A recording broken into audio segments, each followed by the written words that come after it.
Hello, everybody, and welcome to our Female Gentle Leaders podcast. And today I'm here with Jessica Rice.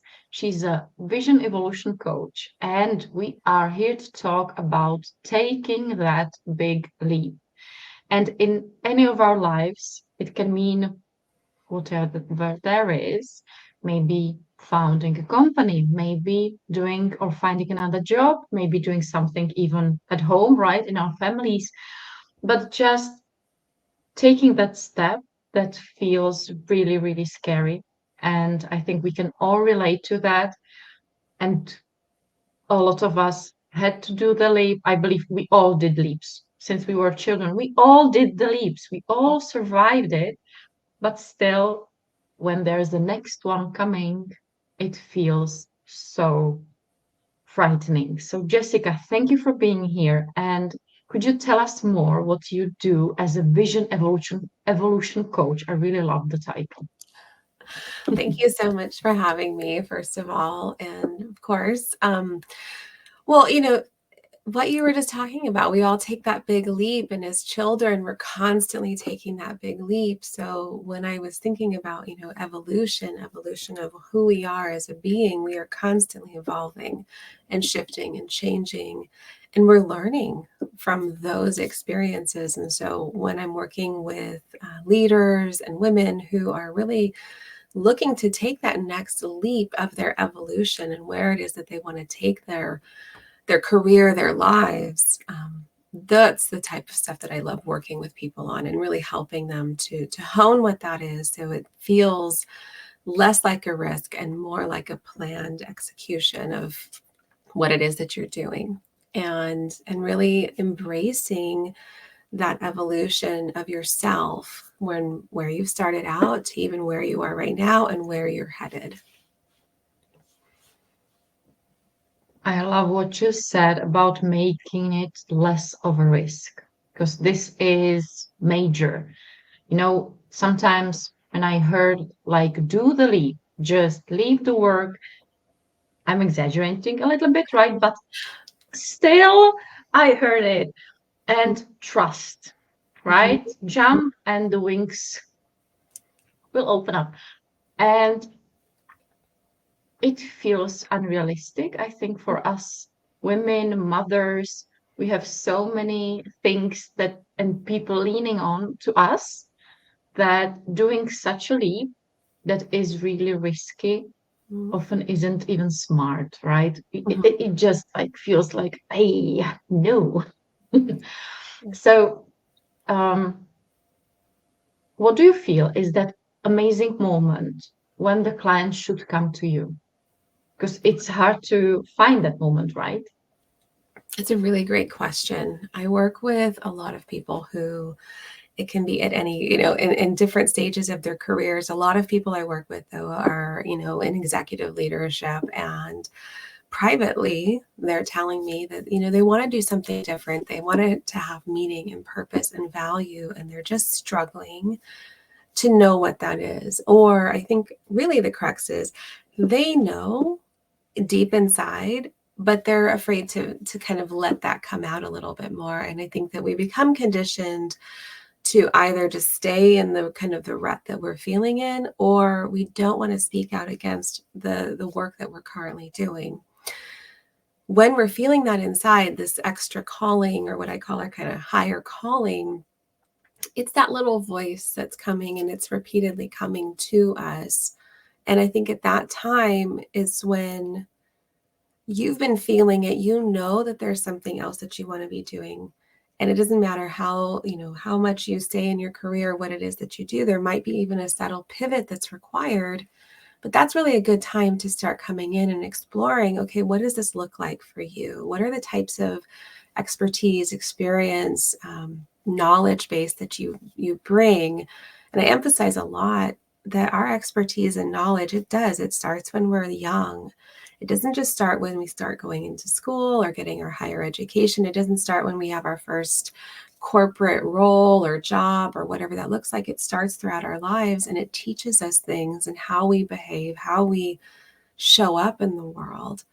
and everything that we bring to it. So when we're talking about like Gay Hendricks' zone of genius or something along those lines, it's innately a part of us and we don't always recognize it. And so I think that's a fun place to come and start teasing that apart so that you can then start the actual planning. So it's not really about just, I have a dream and so I'm going to quit my job and I'm going to go off. And that can happen, but it is risky. And if you have responsibilities like many of us do, it's just not practical. And so I try to work with clients to find practical approaches to following a different path that might lead to greater alignment with what it is that they truly feel that they want to do. It sounds so amazing. And yeah, I can even remember that slight voice, right? At first, you can ignore it. Mm-hmm. You can shush it. After a few weeks, maybe months, it starts being louder. Then even for me, my body had to start crumbling, right? Mm-hmm. That was the moment for me, like, okay, I slipped again. I Mm-hmm. ignored that voice. I did more of something I wasn't supposed to do, and Mm-hmm. I need to change. But it's so nice when we listen to that voice and react upon it before the body needs to take and Mm-hmm. do stuff against us, right? And this is what I wanted to ask you because I believe there is your story underneath it. Could you tell us more about how you become this amazing vision evolution coach? There's quite a bit of story, but I will say, I think, for me, it was bringing forth pieces of my life, pieces of myself that I wasn't utilizing to a greater extent. I had gone through periods where my body did fail me when I was younger, and that was stress induced and other, trauma that had occurred in my life. And once I started going into corporate and really moving up in corporate, I started to feel within me that calling and that shift. And it was manifesting in interesting ways within my life at that time, too. Within my marriage, I was traveling more. I had a 3-year-old son. And I really sought out coaching. Specifically at that time, it was spiritual coaching to help me through my marriage because we were pending divorce and I really didn't know what to do next. I wanted to keep growing and be successful, but there was a conflict that was starting to happen within our lives. And what I hadn't realized was it was the work that I was doing itself. It was actually out of alignment for me because I was supposed to be doing something else. I would have an engineering background, and so I was working as a software developer, moving up as a software developer, a leader, manager, director of engineering. And my first calling wasn't that. I actually came back from an art background and design background and very creative background and just fell into this work out of it was like a means of necessity, trying to earn extra income. And it really wasn't in my heart, wasn't in it. My passion wasn't in it. And I think it was manifesting in various ways where I was experiencing deep-seated anger and frustration, and it was coming out, in my home life. And I didn't know how to grapple with some of that frustration and then getting burnt out and stressed out because you're working long hours towards something that when you don't love it, it starts to become very apparent to you and your body is calling out to you and telling you that there might be something else to consider.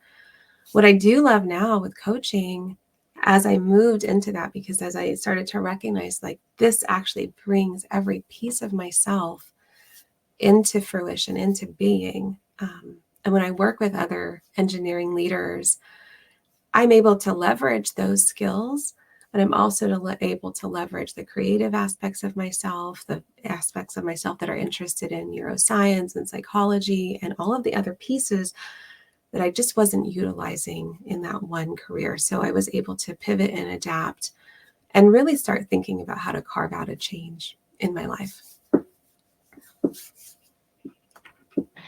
That's incredible. And you saw, sometimes this happens, sometimes children come. So I'm glad I was muted and I'm glad I could still listen to you. Um, what I like about us sharing our stories is the fact that we can really, really learn from each other, right? We can learn and even see each other in those little pieces of the story. And then when somebody will listen to us here, somebody can say, wow, I'm just living in it. I'm not feeling excited about what I do, and I'm still forcing myself to do it. And yes, I think it's a conditioning that says you can't leave something you're doing. Mhm. You have responsibilities, right? Whatever there is behind that. And I don't know how about you, but I learned since I was a child, ignore what your body says and go to school, right? Mhm. Have a headache, take a pill and go to school. Mhm. Go, you have exams. Force your body in whatever way so you fulfill that responsibility, that task ahead, right? So it's so strongly in us. What do you think that helped you go out of this cycle? I mean, I think that's a really key point that you're bringing up is the lack of honoring ourselves, honoring our body, and really conditioning our mind to ignore the important pieces of ourselves. And I think that can stem very deeply. It manifested for me in different ways too, with being involved with wrong relationships, things of those nature, where you start ignoring, not my marriage, something previous, just to clarify. But we start ignoring to a certain degree ourselves. And I think that when we start wanting to make a shift or change, we absolutely can, but it starts by focusing inward on looking at those core needs and what's not being met. And once we can start meeting even some of those core needs and really sitting with ourselves, I think that's another thing that we struggle with sometimes is really just being with ourselves. We have a lot of distractions that are out there in the world, and we use them in a way to distract our mind, not just from, I think the kind of the lies to a certain extent is that we're distracting ourselves from the work or the job or the life. But what we're really doing is distracting from ourselves, from really sitting with the uncomfortableness that we've created within our lives. And then being able to take a shift and look at those ugly parts as well as look at the beautiful parts because it's all together. There's I can't remember the quote, but essentially, we are this kind of woven tapestry, and on the front is the picture, and on the back is all the messy string and yarn that shows up in our lives. And when we can start to kind of embrace those different sides of ourselves, then we can start doing some of the work that focuses more on what it is that we want to change, what it is that we want to see ourselves growing in, what it is that we want to create and cultivate in our lives that will bring more meaning and purpose and value. And I think that sometimes we focus a lot on the monetary aspects, and that also creates this gap or chasm into what is the work that we really want to be doing. When we figure that out, I think then the rest starts to fall into place. But it's not until then. And so we're chasing the wrong kind of dreams, so to speak, because they're not inherent within us. And in terms of conditioning, our mind absolutely does pay attention to these things, based on neuroscience. If we want to go on that side of the conversation, we are negatively triggered. We have a negativity bias that takes into account all of the things that are happening in our life, and it starts to build up and we start to become conditioned towards those things. But there are pieces of our brain too, right here above our kind of eyebrow, that focuses on the fun aspects of our lives as well. And so, as it was explained to me, it's kind of like with children and vegetables versus, say, ice cream or chocolate. You know, It's harder sometimes to get them to eat the vegetables because in this part of our brain, it's saying, well, how fun was this on the scale of, whatever the scale is. And if it's not as fun, it's asking, do we want to do that again? And so if we've put ourselves into a position where, maybe even we reached out or we tried to do something and it didn't succeed, we didn't feel like we succeeded, then we're automatically telling ourselves like, oh, we shouldn't try that again. And that's where we're being risk averse can start coming into play. What we really need to do is take that step back and really examine and ask, is it true? And is it just a matter of changing the way that we approached it or pivoting and being flexible enough to consider different solutions, different outcomes? Because our brain is thinking about, what has been, not what's coming, not what's in the future, because it can only base it what's happened in the past. And that's where I look at negative experiences too. And I always try to find the positive in the things that have occurred within my own life so that I can learn from it. And I can also see how I shifted and how I grew and became the person that I am today from that. Mm-hmm. I don't know if that Yeah, answered. I think the proofs that we can find in our own lives can really help us. And it changes the perspective, right? That first perspective is always that bad one, right? It will work.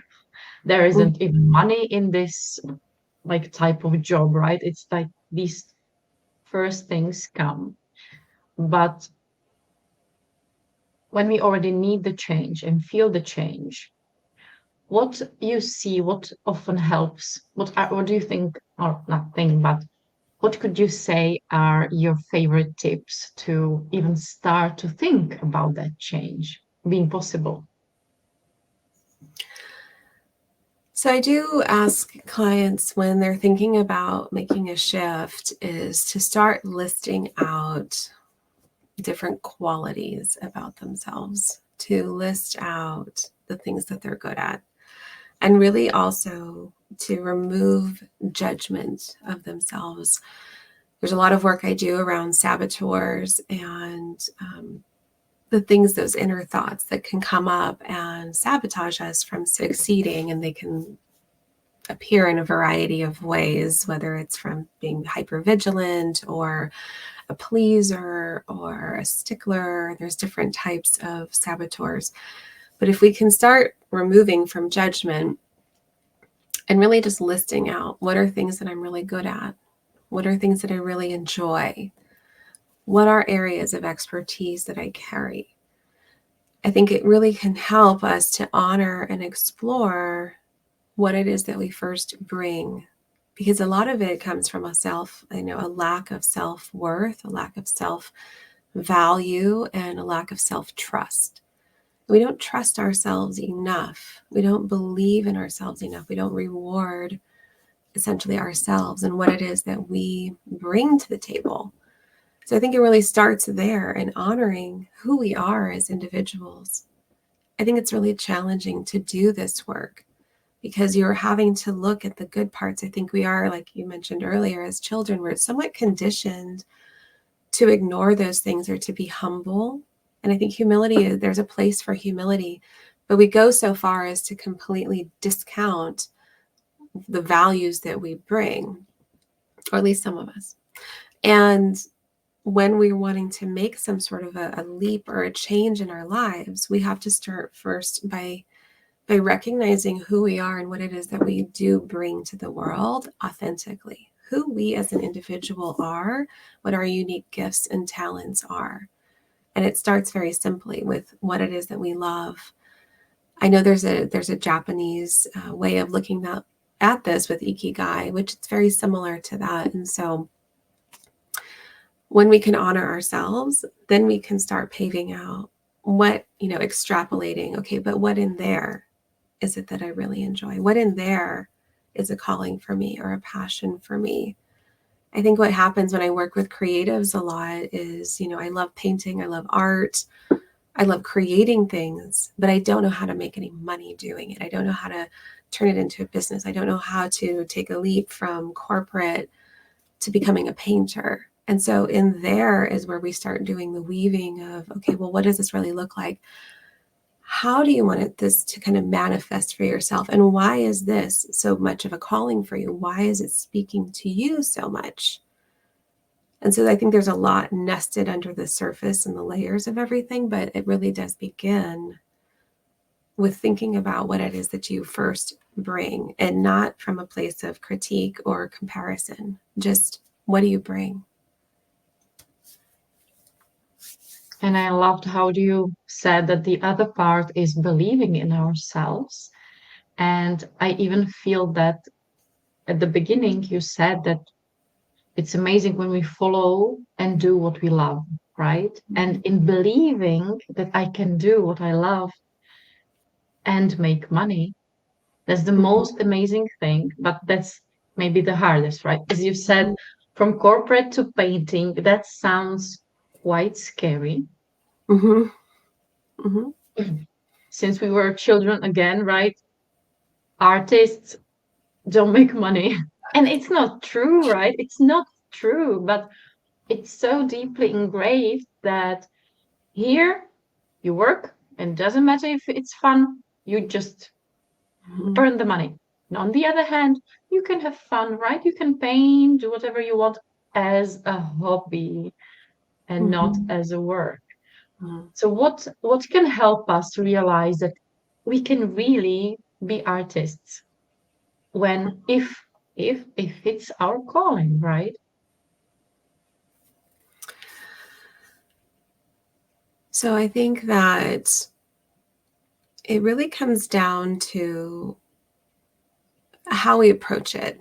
Um, Number one, I never really advocate for just leaving or walking away from your corporate existence right away. It's really about building up in tandem.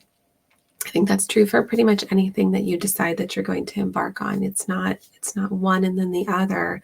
It's how do you make your kind of scaffolding? How do you make these things fit within your life so that at some point there's a tipping and then you move into the thing that you're enjoying. So going from, say, corporate to an artist, it's really about how are you building up yourself as an artist, and what other type of expression are you creating? Oftentimes with artists, it's not just the painting in it of itself, it's also the community that you're getting involved with. It's the connections that you're making, how you are, building essentially your personal brand as an artist within, the larger sets of community, whether that starts out small or starts to expand online. So there we start thinking about, okay, really strategy. Are you going to start providing workshops for other people who are interested? There's a lot of different types of art. There's trauma-informed art. There's expressive types of art. And so getting creative in those aspects of, where is it that you can take your art? I think sometimes we just think finite about the thing, like I want to paint. And we don't put into effect how do we make this happen? How do we turn it into something that is a living for ourselves? Even authors, any creative person, it's not just writing books. There's the selling of the books, there's workshops that happen, there's other things that are going on to help turn it into an actual business. But I think the beginning thing it's really important to understand is that you're scaffolding this in tandem, and you're finding ways to make it work in both aspects of your life. And I used to be a firm believer, especially before I had children, that I never had enough time. I never had enough time to do these things. I was too busy. And I think we get really wrapped up and even proud sometimes of how busy we are. But we're just not allocating our time efficiently. And if we start really becoming warriors of our time, we can start finding the time, finding ways to make these things happen for ourselves. When I was exiting corporate, I was homeschooling my son. I'd gone through having multiple certifications. I already started coaching corporate clients, big clients at that time. And it was just really a matter of finding for me, okay, this is the tipping point. And once I reached that, I didn't know always like fully like how or when, but it just became apparent to me because I'd already built up enough where I could walk away from this, and then this was what I was doing now full time.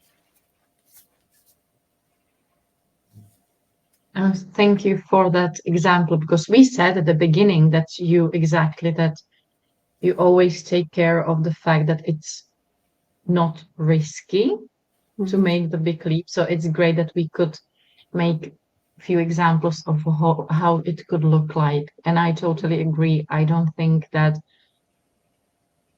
we talk enough about, exactly as you said, scaffolding, doing both things at once at first, just having even fun, right, with that new thing, and finding the ways that it can grow, expand, and then the time will come always, right? It comes the time when you will choose, but it doesn't have to be right now in Mm-hmm. the moment when you're not feeling happy, right? It's just the start. So Mm-hmm. I'm really happy that you can be there for each and every one of us at that point in time and space, right? Mm-hmm. To create that shift, create that change, help people do that leap. And before we end this talk, is there something you want to add? Is there something you feel like needs to be said? So, what was coming forth for me as I was saying that too, I feel like, is sometimes we are really keen on giving up before we've really truly begun, because we start to think maybe this is too hard, or it's too much effort, or it's not possible. We have a lot of negative self talk. What I do want to say is that, and this was true for me, is that when you find that passion and you actually do start pursuing it, and I've seen this time and time again with clients, that is actually what carries you through. It carries you through the work that you're doing, the crappy work that you don't want to do. And I hate to say it in such a way, but sometimes it's true, right? Some of us are working in incredibly toxic environments. And if you're wondering, like, oh my God, I can't even imagine staying here any longer. So you maybe you're on the precipice of like, I want to take the big leap, but I don't know if I can, but I hate this. And you're really just feeling that conflict inside of you. When you start working on this passion and you start pursuing this, that's the light. That is the light for you at that end of the tunnel. That's what you're chasing. And that's what it was for me. It's what gave me the stamina to keep pushing forward. It's what gave me the hope. It's what got me through the rough days in work where I was working extra hours. I had last minute deadlines. They interrupted, my life.